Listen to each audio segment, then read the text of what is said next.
Alam mo, kung hindi ko lang mahal na mahal yung nasira kong kapatid, yung asawa mo na hanggang ngayon, miss na miss ko pa rin, hindi ko papayagan na dumito tong anak mo eh. Kasi hirap na ako sa anak kong loko. Tapos dumadagdag pa tong anak mo. Tapos ngayon nandito kayo? Ano to? Feeding program? Hindi naman na para palamunin mo pa kami, ate. Wow! Bakit? Nakahanap ka ng trabaho? Trabahador? Driver? O siguro illegal yan?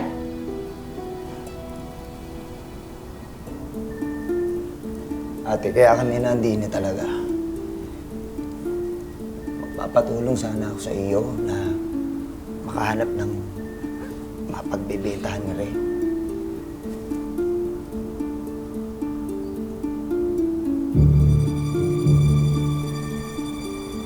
O ano yan?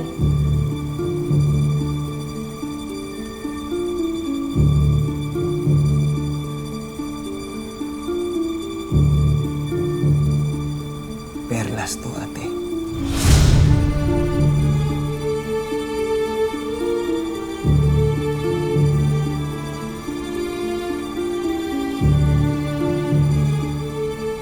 Sigurado ka bang perlas yan? Sigurado ko ito'y nasisip ko sa dagat. Ate, matulungan mo lang ako na maibenta, Eri. Makakabawi na kami lahat ng itinulong mo sa amin. Ikayahatian namin. Tayo'y maghati sa pagkakabenta ni Ray. Hati ka mo? Oo. Patingin nga.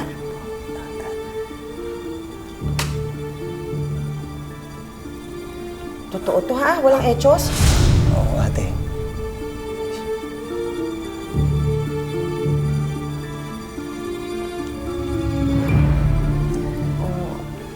Ano ho? Kumain na ba kayo, ha? Ipagluluto ko kayo, ha? Siya. Ano? Siya. Utoy, ano? Tara, kain naman tayo. Oo, sige. Ano, Gina? Nasaktan ka ba, ha?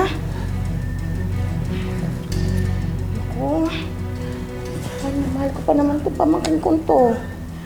Hindi ko nasaktan, ha? Salamat, ate, ha?